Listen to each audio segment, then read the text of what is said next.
All right, guys, today we're going to be talking about how I start my dogs with detection. Quick disclaimer before I start this, I am not the most experienced detection person in the world. I would say like 80% of what I've learned and what I've been doing has been a lot of me just figuring things out. So if you're a person that knows more than me and I'm saying something wrong, you are more than welcome to let me know that I'm wrong. But this is what's worked for me, and this is how I've started a couple dogs with scent work and things like that. So it works.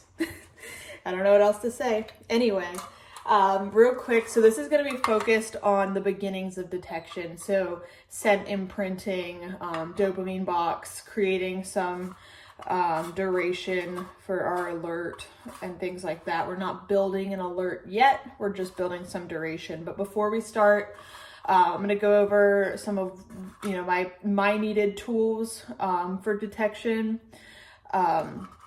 So a couple things you'll need. One, you'll need an odor. If you're just doing this for fun, so like the dog I'll be showing today, he just does this for fun.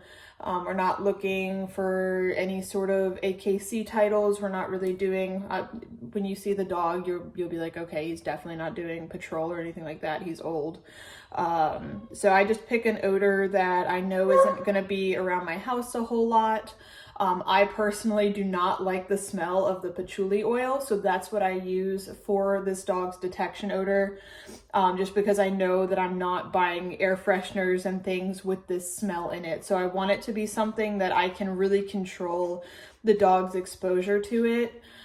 So like if your favorite smell is like vanilla or something and you're training your dog on that, you're gonna have a weird time with that, because if your perfume also has vanilla in it, you might throw the dog off and things like that. So pick an odor that is not super readily available to your dog in their everyday life. I'm using patchouli oil. I literally just got this from Walmart, like $4 or something. So the dog's nose is super duper strong, very, very sensitive. Honestly, like I'm gonna do a drop of this because that's my option. But honestly, that is probably way more than enough for my dog to smell it. Obviously I can smell it through the bottle when it's open. It's very, very strong. But you're gonna need your odor and you're gonna need a cotton pad. Mine are square because that's what's cheapest. And I'm literally just gonna put the teensiest, like I didn't even put a full drop. I put like a dribble on here. I know some people get very concerned about handling scent items and leaving human odor on it. In my train of thought is no matter what, your search area is probably going to be contaminated by people. Even if you were training a dog for realistic like detection, like on drugs or something like that, a person put the drugs there. The drugs do not just spawn in. So there will be human odor. So I don't really see too much of an issue with me having my odor on the target odor, because everything is going to have my odor. So the next thing you will need is something to hold your scent in. So, for one reason is we don't want to dirty up our scent training items like our dopamine boxes, our hides, things like that. I want to be able to thoroughly clean those without having to worry about oil actually getting onto the material. So I use these little metal containers. This is an actual scent work container because it had the little holes punched. It's been beat up a couple times here. But you can get a pack of like lip gloss containers, whatever, on Amazon, and punch your own holes in them. That's actually what I mostly do because I like to be cheap. Next thing, I like to use alcohol to clean out my containers. So when I clean out my containers, I will just do a spritz of alcohol. I take a paper towel, I will wipe it out inside and out because it does get dog food on it. And then if I'm really wanting to be, don't forget your lid. If you're really wanting to be super sure, like maybe you're switching your odor out. So this container is always my patchouli container. That's what I typically recommend. is if you have multiple scents and you have the ability to do so, this one's your, patchouli odor, the other one's for your next odor, keep them separate. But if you do have to switch them, I'll wipe them out with alcohol, which you should be doing periodically anyway, because they do get gross. And then set it in the sun for a couple hours, and that UV will actually help to remove some of that smell. So next I'm gonna take my cotton pad. I'm just gonna set it in my tin, close my tin up, and this is ready to be worked on.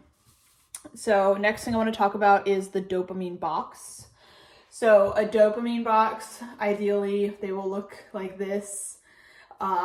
They are like expensive. I just have not bought one yet. I wanted to see if I could craft my own first. That is, the material sourcing is turning to be a little bit sketchy for that one. So we are working on getting a legit dopamine box, but I'm going to show you my cheapy ways that I have DIY'd some dopamine boxes.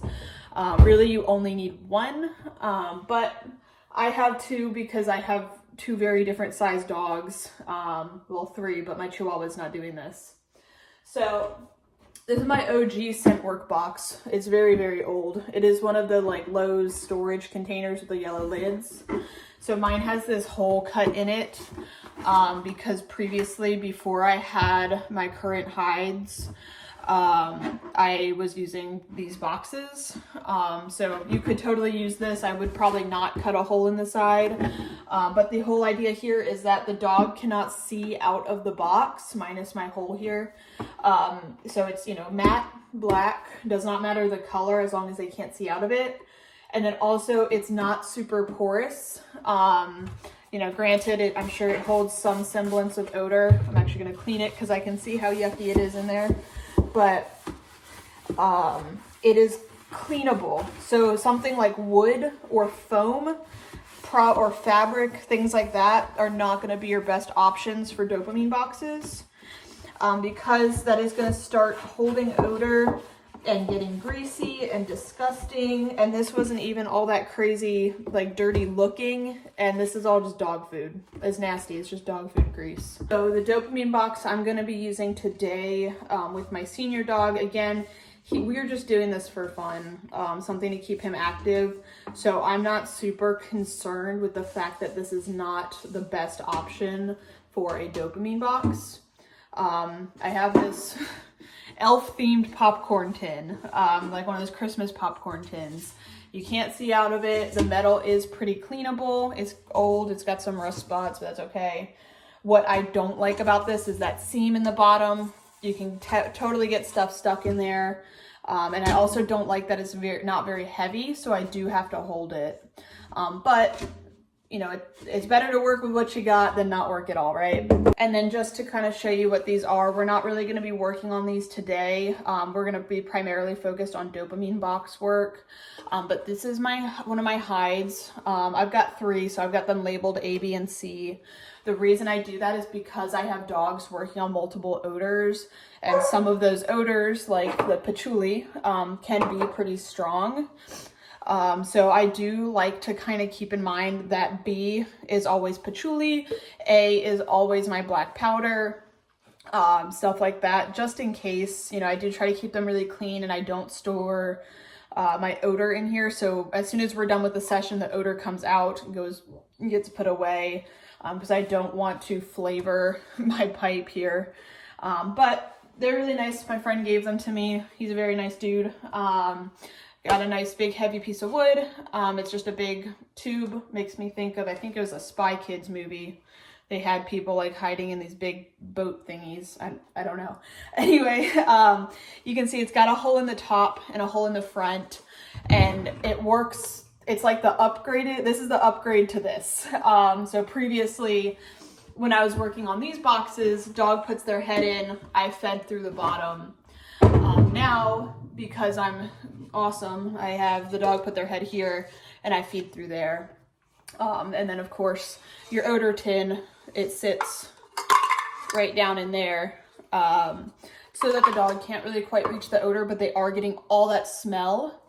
And it's good to have the dog bite down while they're inhaling that odor.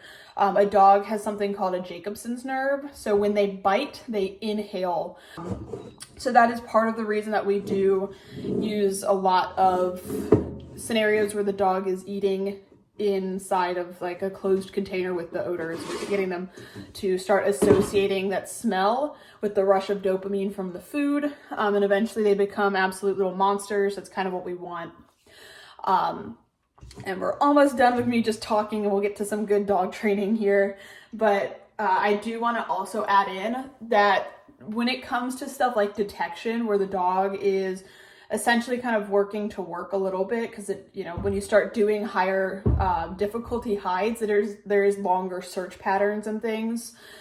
So you do want them to enjoy this in their own way. I don't like to include obedience in this at all. I like to be as clear about crazy time as possible. I do use the e-collar a little bit, and we will get to that in a second. But I want to let the dog be a little bit wild and a little bit crazy in the correct context. So one thing I would do is I will condition my equipment. And if you aren't conditioning your equipment, I highly recommend doing some research on that and checking it out. So like, for example, my more advanced detection dog, Gracie, when her flat collar is attached to my leash, she knows it's like, I can go and be a little bit crazy. She'll be pulling on the end of the leash like she's never had training in her life. Because I've conditioned her, that flat collar is okay to pull into. Same thing with her harness. She is good to go to put in, the minute that harness goes on, we're barking because we want to go do some bite work. But if I put on like her prong collar, or if she doesn't have anything on, she'll tend to be a little bit chiller, and a little bit more, obedience focused, because that every single time that we work, we're putting on specific equipment to do specific things. So she is equipment conditioned for that. So we're gonna go ahead and get started here. I'm gonna pull my dog out. I'm gonna grab his breakfast, because I'm actually gonna be training him with his kibble, which I highly recommend doing this with your dog's kibble as well, and not treats. One, they're gonna get absolutely ginormous by the time you finish training, because it'll be so many calories. And two, I want them to really crave this. And when I'm training a dog, and this goes for pet dogs as well, even if we're talking basic obedience, if my dog doesn't understand the economy of the household, so they work to get their meals, it can get a little bit tricky when the dog decides, well, hey, I'm not hungry for that treat right now. So if I'm sitting there with a bunch of milk bones and I'm like, Fido, sit, and Fido's like, screw you, I just had like a freaking 3 cups of whatever for breakfast. I don't need that. That can be sometimes where you do get issues with dogs following through on commands, because they don't understand that they work for their pay. And I feel like when I say that, people instantly start thinking I'm a little bit mean, but then I'm like, why do you go to work? I go to work so I can get paid, so I can eat too. So I think, it's a totally fair thing, and you can see a huge difference when you start having the dog work for their meals throughout the day, and seeing them, want to make sure you get your training sessions in, you can track that the dog's working enough, and two, it's a lot more engaging for your dog, and honestly, they probably would enjoy it longer than if you just sat that bowl down in front of them. All right, and I'm going to do my best to film this while holding this bucket, but when I start out, my odor is in that bucket. All I did was put food in there. Good. When this head's in the bucket, the food goes in. Good. And when you're starting with a dog, they're not going to know to keep their head in here. So for the first couple sessions, good. We are just rapid fire feeding them in the bucket. Now this one I do have to hold because it is light and my dog likes to push the bucket around. But I'm just going to keep feeding them in here. Really be patient with this detection. It's better to be patient and move slower than you need to than to skip steps. We want the dog to be very strongly enjoying that odor, and we want to have a lot of reward history with it. So he's at the point where we've done this a lot. He can start kind of working on his duration a little bit. Remember, all of our commands and things we work with distance, duration, and distraction. So right now we're working on that duration. How long can he hold his head in there? And if you need to get your dog's head out of the bucket, like if you're done with the session or you're trying to add something else or do something else, the way I release the dog is I'm going to give my termination marker. Yes! And I'm going to throw some kibble away from the bucket. Now I can do what I need to do. So I like to use the e-collar with this. My dog is already familiar with the e-collar. He is already e-collar conditioned. So I am good to use this. I'm on a very low level for him. Good. So we are not using this as like a punishment. We're using this as negative reinforcement. So when his head comes out of this bucket, I'm going to hold down, good, on my low level e-collar stim until he puts his head back in the bucket.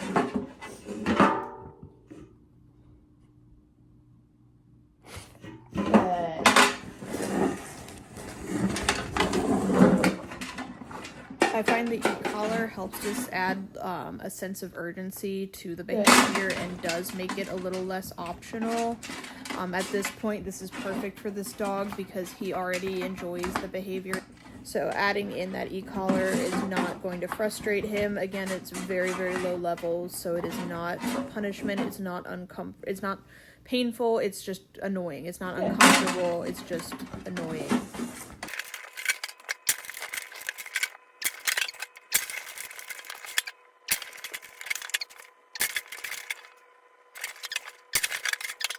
Good. One thing I like to think about a ton with this is drowning rats. Serge. And so there's this experiment. I don't know the full names and things of everything, so this is probably a little bit incorrect. Good. But basically, these scientists had a bunch of rats, and they figured out how much time it takes for a rat to drown in a bucket of water where they cannot get out of the water. And they found like however much time, we'll say like 15 minutes it takes for the rat to give up and die. So what they started doing was taking the rats out at like 14 minutes, so like a minute less than they were about to die. Good. And over time, what they found, because they were pulling these rats out right before they would drown, is the rats started learning like to have hope, I guess, which is kind of morbid for this whole story here. But the rats were treading water way, way longer by the end of this, than that original 15 minutes, because they were starting to learn that right before I feel like I'm about to give up hope, I'm going to be saved. And the same can go for our dogs as well. And that can work for us and against us as well. So it works against us when things like the kennel, the dog's barking in the kennel, right? And then you go and let the dog out and they learn that barking will eventually get them out. Good. And then when you finally get fed up with that and you're trying to like wait out the barking, they're going to start barking longer and longer because those couple times that you did let them out gave them hope that works for them. But the way it works in our favor is that when we add things like duration to stuff like this, that without having this food, my dog has no value in this activity. There's nothing fun about this except the fact that I'm throwing kibble into the bucket. But because I'm sitting here and I'm actually using the timer on my camera right now to time between my rewards, I'm trying to slowly push him right at the edge of him about to break. So I'm going to wait like a few seconds here. And good. So I'm slowly increasing my duration because I want Scooter here to understand that as soon as he's like right about to take his head out of that bucket, food's going to come. And that's going to make him want to stay in there longer and more intensely. Good. Than if I was on a consistent reward schedule of every 5 seconds or something like that. So I'm actually keeping in the back of my head, I remember last session we were doing kind of okay with 10 seconds at a time. Serge. Here I'm trying to do more 5-second intervals. Good. Because, first session of the morning, I guess. We're kind of fresh. I don't know. But, you know, I'm keeping track of how much time my dog can be successful for, because one, I don't want to push them too long and have to keep correcting him. And two, I do want to build up that drowning rat motivation of the longer I do this, the better it is. And that's why we call this the dopamine bucket, is because we want this bucket itself, or box, or whatever you're using for this.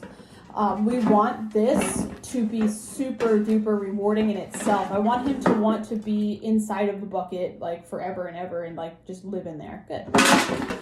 That's also why I don't leave my scent training items out and about for my dogs to have as part of their environment. Obviously, you know, with odor, we don't want to do that. But even with your tools, good.